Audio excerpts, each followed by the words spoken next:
I'm Brigham Larson with Brigham Larson Pianos. We just finished up this 1911 Kohler Campbell piano. It was a complete restoration and it turned out absolutely beautiful. This was a really, really sweet customer that we worked with, and he restored it for two reasons. I think one was kind of an homage to his late wife, who he is still madly in love with.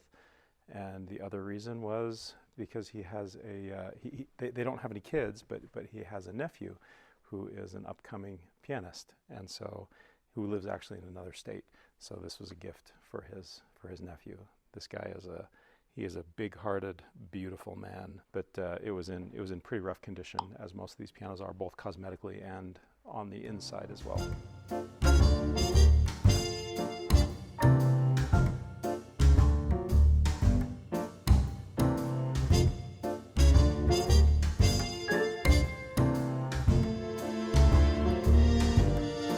So just start with cosmetics.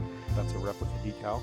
It's been finished over, beautifully applied and everything. We've got new key tops, and those are also very expertly shaped and redone, and sharps.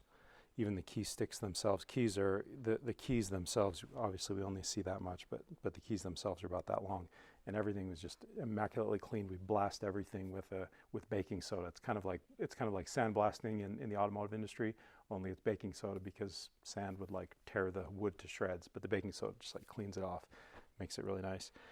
This is the original lock and the original scutcheon. All of that has been replated here. Pedals are original, but they've been replated, and that looks good. As a part of the replating process, we sand them down. Metal actually sands very nicely. These are double rubber casters, so that when it's moved around, it won't be like the old steel wheels, iron wheels that mark up floors. Let's check out the inside. That's where the fun part is, at least for me. Always love that plate.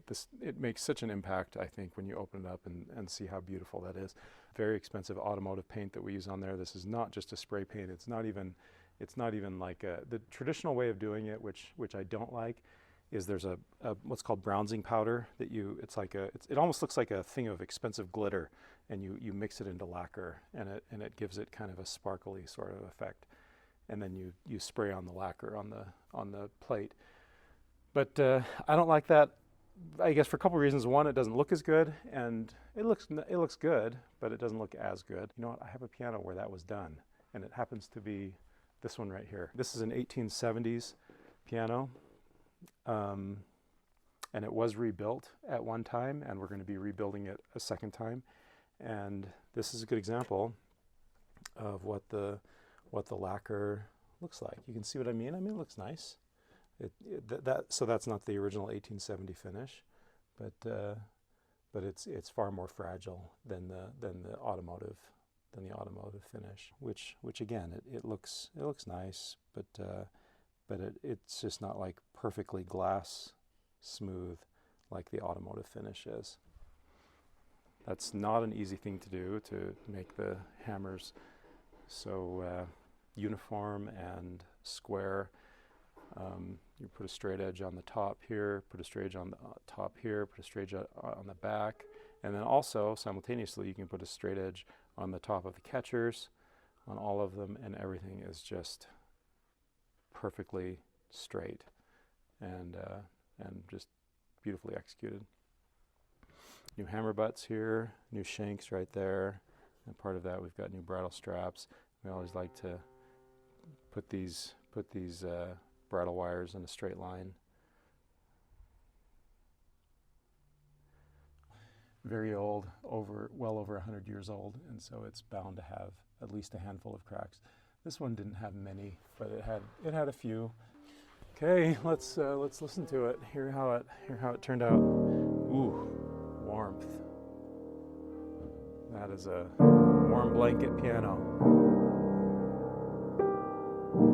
You can see all the needle marks. If you look closely on the hammers, you can see they've been needled, which that is the tone that I'm looking for.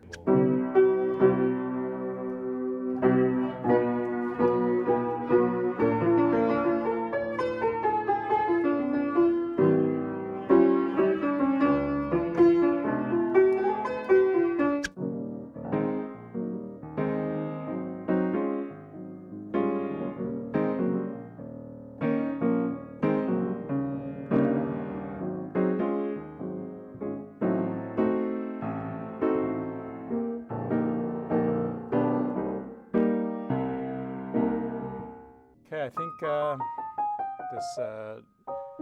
this client's nephew is like a really lucky kid. He's gonna have a real treasure here pretty soon when we deliver it.